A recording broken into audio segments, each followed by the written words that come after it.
I'm Michael. I'm the Managing Director of Strangford Management Ltd, a block management company based in the heart of the City of London. Over the next few weeks, we have decided to interview some key personnel in the industry to help educate leaseholders, property managers, freeholders.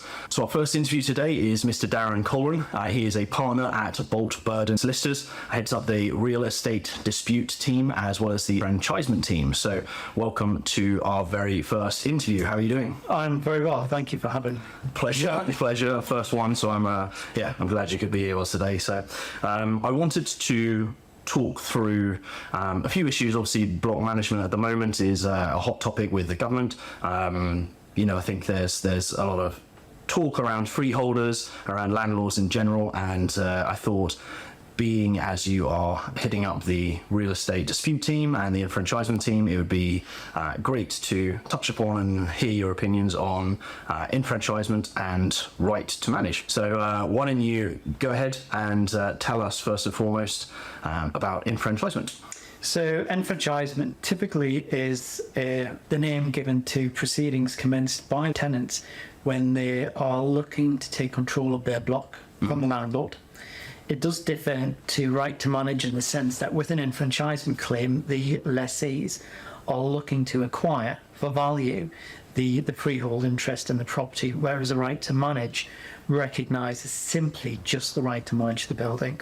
So if you can imagine this lovely building that we're in today comprises of 20 flats. Now of the 20 flats, if 15 of us are thoroughly annoyed and frustrated with our freeholder, and the building qualifies, and by that I mean there isn't an excessive amount of commercial space, then we can, through a solicitor, serve a notice under Section 13 of the 1993 Leasehold Reform Act, which essentially puts the landlord on notice that we want to acquire the building, who want to acquire the freehold, which of course would be subject to the 20 flats making up the interest. Simply put, it's sort of the ultimate process to buy over the entire building, and you take complete control and liability, and it will go through to whom? It will just go through to the individuals, or how would you set it up? Just going back to our example, so the 15 of us decide that we're going to get together and we want to collectively enfranchise the building. So the first stage, and that stage past ascertaining qualification criteria, would be to set up a company vehicle, a nominee purchaser vehicle, to acquire the freehold. Land registry rules are such that the 20 of us couldn't be individual owners, and in fact if we could, that might cause more difficulty than not. So what we may do is we may set up a company, let's call this 20 St Paul's Building Limited, and the 15 of us who are members of the group collectively franchising would become shareholders in that building, and ultimately at the point of completion the freehold would vest in the name of the company that has been set up to acquire the interest. Right, so you have to run it like a formal company, like a normal company, so they have to have company accounts and all sorts of company technical bits. It's very much all singing and dancing, so you would need directors, company secretary. It is incredibly important that all of the necessary company returns are what has to continue to be made on the inception of the company and the registration at land registry, because of course what you don't want to happen is to go through this very lengthy and often costly experience, acquire the freehold, and then be in a position where ultimately, because you've not filed your returns of company sales, there's the possibility of strike-off. And then of course the really nuclear position is the freehold then vesting in the Crown. Okay, so how does that differ from a right to manage claim? So right to manage typically is used when the lessees, again looking at a building where we may not have the funds immediately available to acquire the freehold from the landlord. So if we assume from a collective enfranchisement perspective, each lessee, just as an example, may have to contribute between £5,000 and £7,000 each toward the purchase price. With the right to manage, that doesn't exist. So what we are doing in that setting is simply exercising our right to manage the building. Right.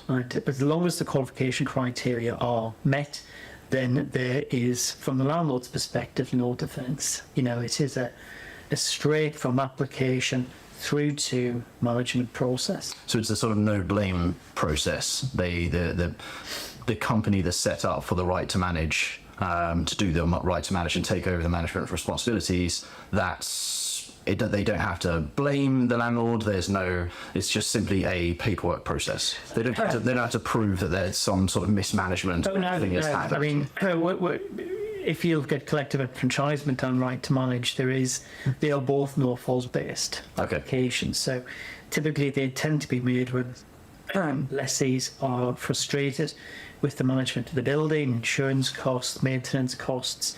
Whereas if you were looking at a fault-based application, you might then be looking at the appointment of a manager, which tends to be a little less frequently used. Right. Okay. So that's getting quite into the technicality of it. But I think, I think it's important because I think certainly the claims that I've seen around enfranchisement and right to manage, it comes from, like you said, from frustration, and there's a lot of emotion around it, but it doesn't have to contain that. It's just simply a paperwork process that they can go through and is actively available so long as they're qualifying. It's not a massively complicated process to navigate if all of the I's have been dotted and the T's crossed. Yeah, it's quite a well-trodden path as well, isn't it? I think this is not a new thing. So it may be new to people, but it's not a new thing in terms of the law. And there's been lots and lots and lots of buildings that have enfranchised or gone through the right to manage process. This might be a difficult question, but in terms of your opinion, is it possible for you to say which groups of people or which types of people or which types of buildings would be more suited to right to manage versus enfranchisement, or does it just purely come down to money? Yeah, I think in lots of instances it does come down to finance. How much are the individual lessees having to contribute outside of cost toward the process? You know, you can look at different areas, and you know it's always possible to if you have to guess what building might go right to manage, what building might go enfranchisement. In my experience, it tends to be driven by cost and the level of frustration with the landlord. Sure. If it is simply a question about acquiring the right to manage and to take the building in a different direction, the right to manage application tends to be used much more often than not. Whereas with enfranchisement, yes, you do have that element, but you also have elements of perhaps the lessees looking at areas of the building that could be further developed for commercial purposes, which does unfortunately come with its complications. Yeah. When you're looking at the premium ultimately payable to the landlord.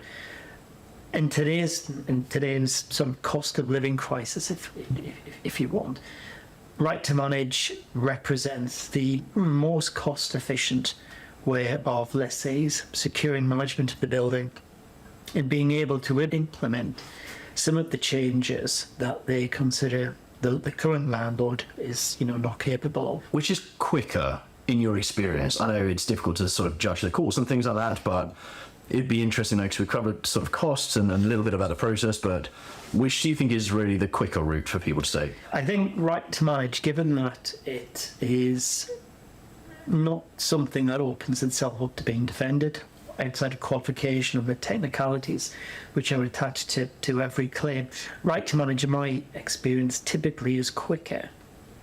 And that is because you've not got this business of serving a notice of claim on the landlord then serving a counter notice, and then having this 6-month period when the parties are negotiating. Now, do remember, if in that 6-month period the premium in an enfranchisement claim isn't agreed, that you might still have the further period where the matter has been determined by a tribunal. Right. So that 6 months could very quickly become a year with the current deadlines and backlogs with HMCTS, whereas right to manage, typically you'd expect to be out of that process and managing the building within that, well within that time. Do you so just to clarify for everyone as well, there's no reason why you can't do the right to manage process and then go into enfranchisement at a later date, yes? Absolutely not at all. So it could be a sort of first step. It could be a nice first step for people to take because it's more cost effective, it's quicker just to get, and it's going to be roughly, the same people, logically, I suppose, to go through the right to manage process, and then at a later date, costs pending, and see how the companies sort of run and getting on, and see how they like having the control over the management of the building. They could then go to enfranchise the building thereafter. There's nothing stopping them, is there? Do you think it would be quicker for a group if they went through the right to manage and then enfranchise, or is there really just nothing in it? With absolutely no experience whatsoever outside of your appointed professionals, then the right to manage experience will give you a better sense of how the building is going to operate once you've acquired the right to manage. And by that I mean the directors of the RTM, the members. How does everybody get on? What is that chemistry with the managing agent, which is massively important?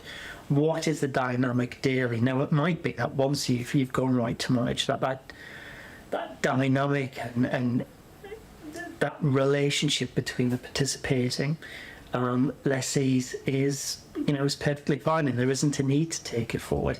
If, however, once you've gone through that right to manage process, it becomes very clear that getting any sort of decision made is very political, and these things can be within blocks. Yeah. Then that's a pretty good indicator that a collective enfranchisement claim is likely to be much more complicated, and is likely to lend itself in that setting to there being some disappointed lessees. Do you ever see any right to manage companies be dissolved, struck off? Not very often. Enfranchisement companies slightly different. We are often consulted by enfranchisement companies who haven't maintained all of the necessary returns, etc., with companies' house. Right to manage, not really. It tends to be once the lessees have gone through that process, and actually in my experience I have found that those who want to enter into right to manage tend to be a little bit more focused. Yeah. Because it is all about the management of the building. Sure. And if you're approaching it just from that perspective, then I think you've got a much clearer head. Whereas if you start talking about airspace and garden ground development and all of that sort of nonsense, then what tends to happen is the pound signs get in the way, and that starts to colour people's vision of why they actually started the process in the first place. Yeah, that's a good point. I think, in your opinion, do you think that the right to manage process or enfranchisement, do you think it makes any impact on the value of people's flats? Or because we're talking more specifically about the common parts and the structure of the building, it doesn't actually have a huge amount of change, on their actual apartments themselves? My position, is very much that we live in a country where we have this leasehold system. There is absolutely 100% place for professional landlords, and not for any of the reasons you may read in the press, simply because they are experts in what they do. Sure. And whether they do it well or they do it badly, the fact is, in many instances, many of these companies are professional, and this is what they do.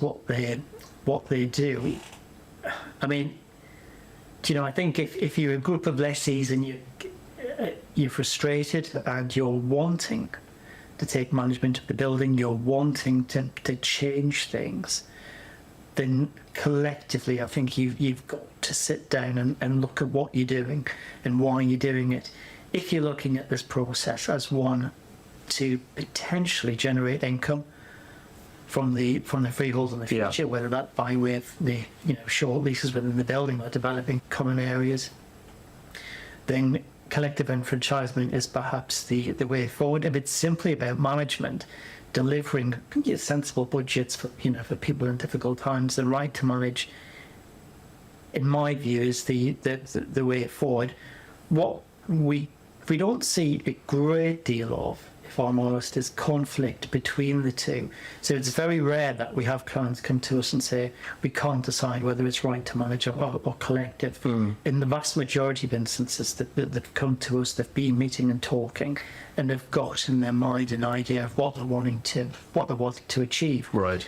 And if that experience has been tempered by having a thoroughly awful landlord, then collective enfranchisement is much more likely. Sure. Whereas if it's just about the service charge, the insurance costs, the state of the corridors, and right to manage tends to be the favoured approach. So then it doesn't necessarily mean, by buying your freehold or taking over the management that, you'll all of a sudden have, a lot of value placed onto the price of your apartment. However, a good point you just mentioned there was the specific budget. And certainly from my experience, I think we've seen where people, I'd say more right to manage companies approach us, I won't say money saving, but a lot more sort of financial control will be over the budget. So instead of them just saying, hey, this year we £3,000 per year for the cleaning, they have the ability to then sort of renegotiate that contract, using their agents, and that's where they can make potential savings. Or the insurance is a big topic at the moment as well. So these sort of big headline elements within the budget, that's where they get control back, and that's where they can perhaps get some spending under control as well. So it's not necessarily it's adding value, but it might be bringing some spending under control. If you're entering the process to add value to your individual property, taking a £500,000 flat, for instance, increasing the value by 10, 15, 25%, then perhaps you're better served in not doing that. Sure. Because there isn't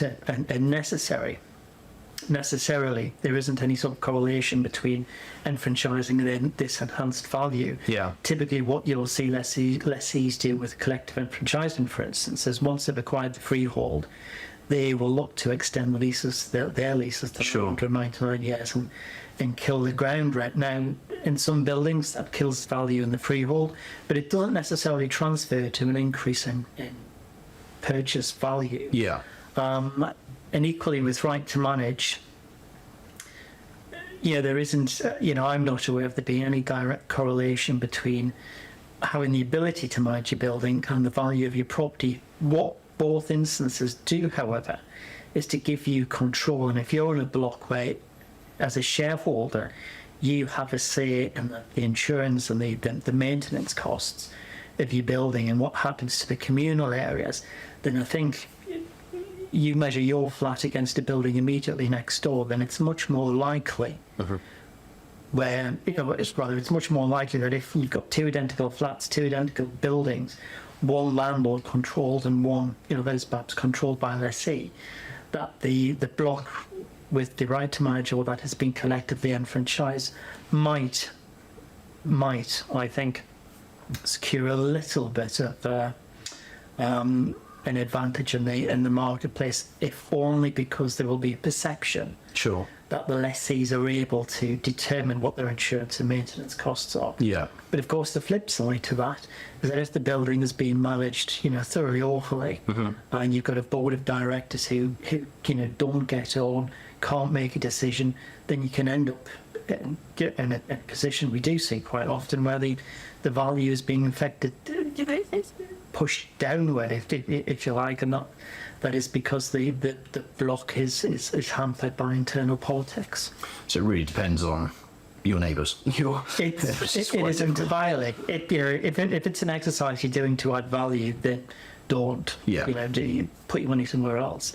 If it's an exercise that you're entering into to secure control of your building, to give yourself a better, or in your view, what might be a better steer on maintenance and management costs, then that's really the only setting under which you should be looking at it. Okay.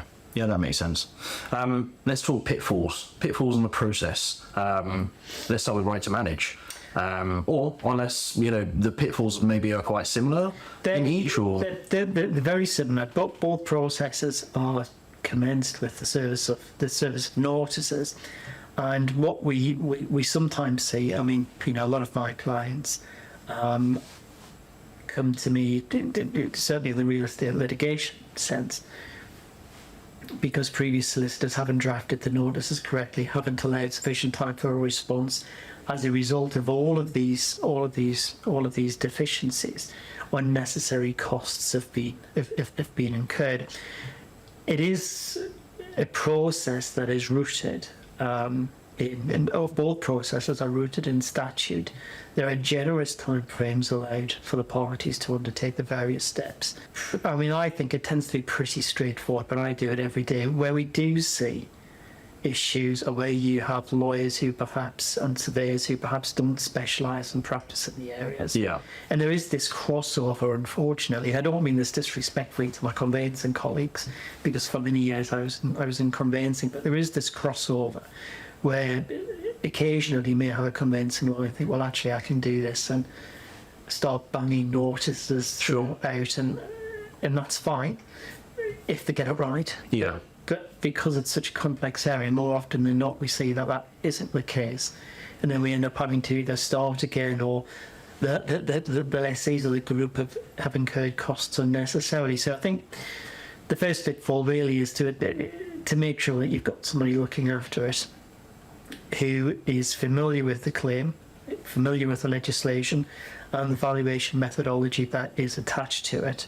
And then I think the other really significant pitfall is going into it blindly and not having any expectation on where it might end. So, for instance, a collective enfranchisement claim, you may have in your head a figure in terms of what that top level of settlement may look like. It is much more likely to be the case that the landlord will have a figure also, but that exceeds even your figure. Right. So if you're going into this, thinking my cost exposure is limited to X, Right. then that is, very definitely the wrong mindset. So you need to be a little bit flexible in how you're going into this thinking. You need to be financially very, very, very aware.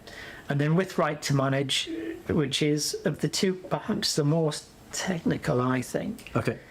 It's about making certain those I's are dotted and the T's are crossed, because where they're not, you could be in a very unfortunate position that you've got to start again. Right. But in the backdrop to this, you've incurred lots of unnecessary cost. So it's all about making sure really the component parts of the Act are meticulously adhered to. Right. It's not too difficult to go through the process, but you do need someone to sort of hold your hand, someone like yourself or your firm that can hold your hand through it. It sounds like the tricky part is not necessarily something that someone can create or put you in a difficult position, but it's more procedural. And perhaps certain people that haven't got that much experience with it may screw it up along the way, and then you start the sort of like a 3-6 month process, like we said at the start.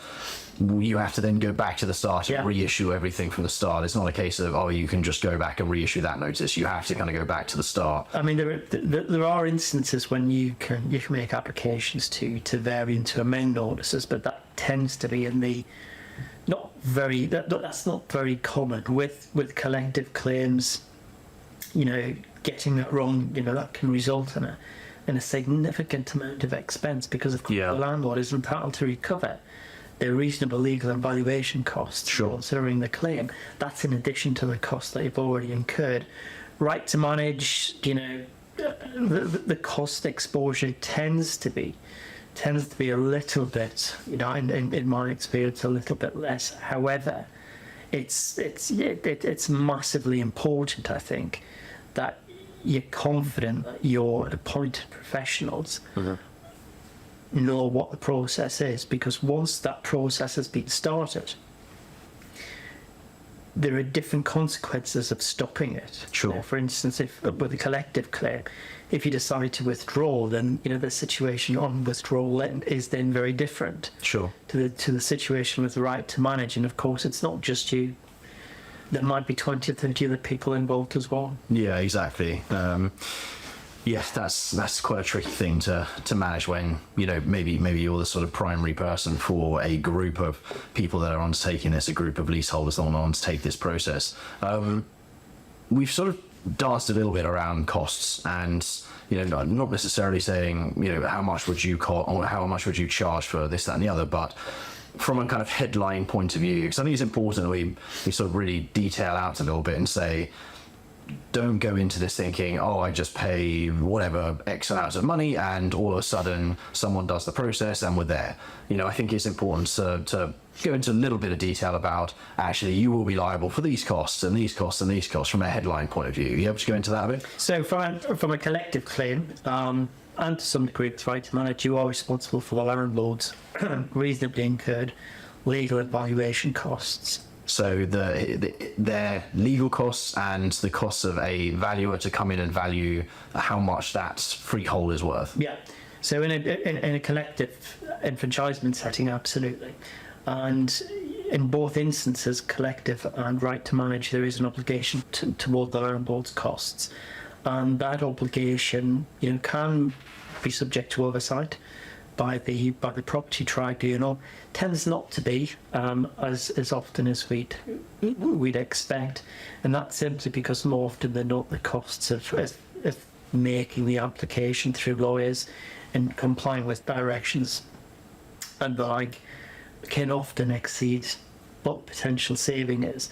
But certainly going into the process, you know, from our perspective, and we are for landlords and tenants, we would break each component part of each application down into stage. Right.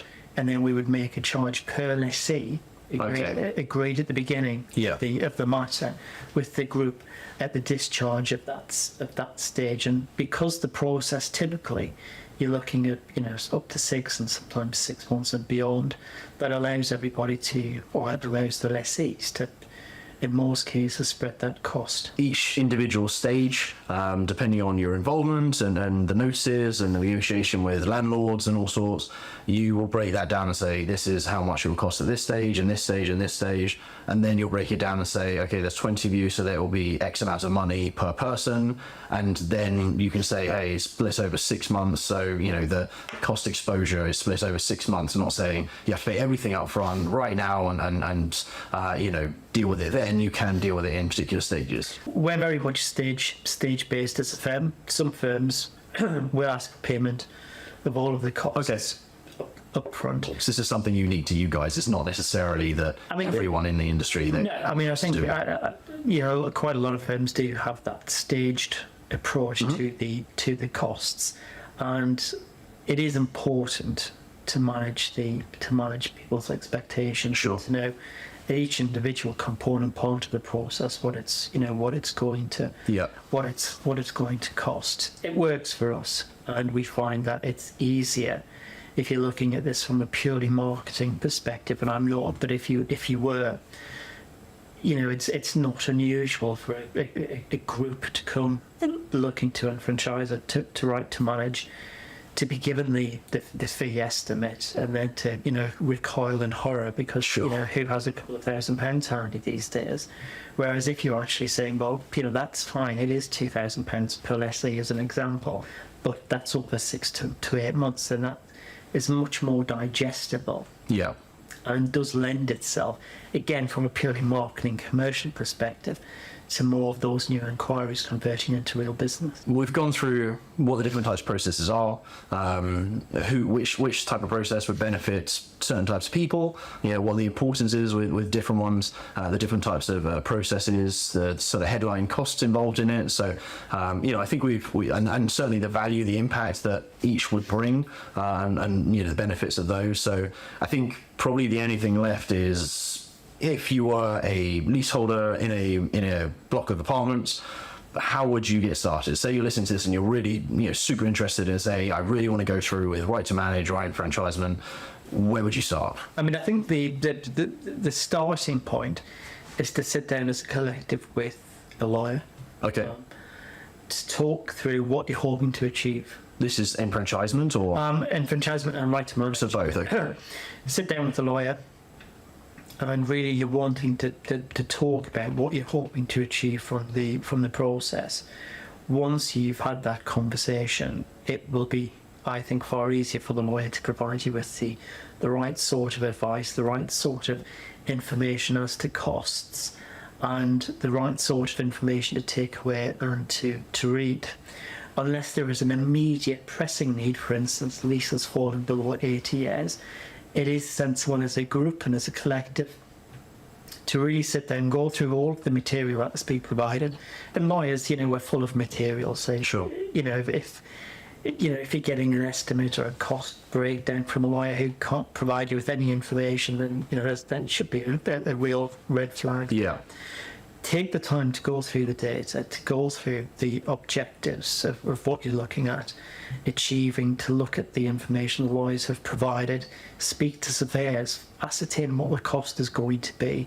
And remember that, with an enfranchisement block, if you have enfranchisement claim order, if you have a block of 20 and only 15 are going to proceed, who is going to fund the final Sure. participant? So there's an awful lot of information you need to gather and to go through. Once you've undertaken that process and you're at a point where you're ready to make the decision, don't be afraid to have another conversation with the lawyer before instructing and proceeding, because once you start to incur the cost and once you start to serve notices upon landlords and anybody with an interest in the building, then you're very much in the throw of things. And if you decide at that point to pull out or to change course, then you're going to find it's going to be costly from a landlord's legal cost perspective, but also your own, because your solicitor, if you've had the advice front loaded at the beginning, is more than likely to make a charge on an abortive basis if you pull out of an enfranchisement. Right, yeah. To go right to manage. Okay. But I think the final point, the much more important point, is to make certain and to be as certain as you can that you and your neighbours get on. Yeah. It is pointless buying the freehold of the building if 15 out of the 20 don't like each other. Sure. And if the 15 of the 20 can't determine or can't decide on the colour of grass, as an example, then right to marriage equally is likely to be fraught. Yeah. So it's really, really important that you have that strong management experience within the group, and you have 2 or 3 who the group will gravitate toward and whose opinion and views are likely to be respected throughout the process and beyond. Perfect. Okay. Well, look, I think that's a really good insight into both those processes, and we've covered a lot of information here today. So I will make sure I put your contact details at the end of the video, so people can get in touch with you if they want to go down that process, or even just to have the initial discussions. And I think that's very good. So thank you so much for coming in. Not at all. Appreciate it.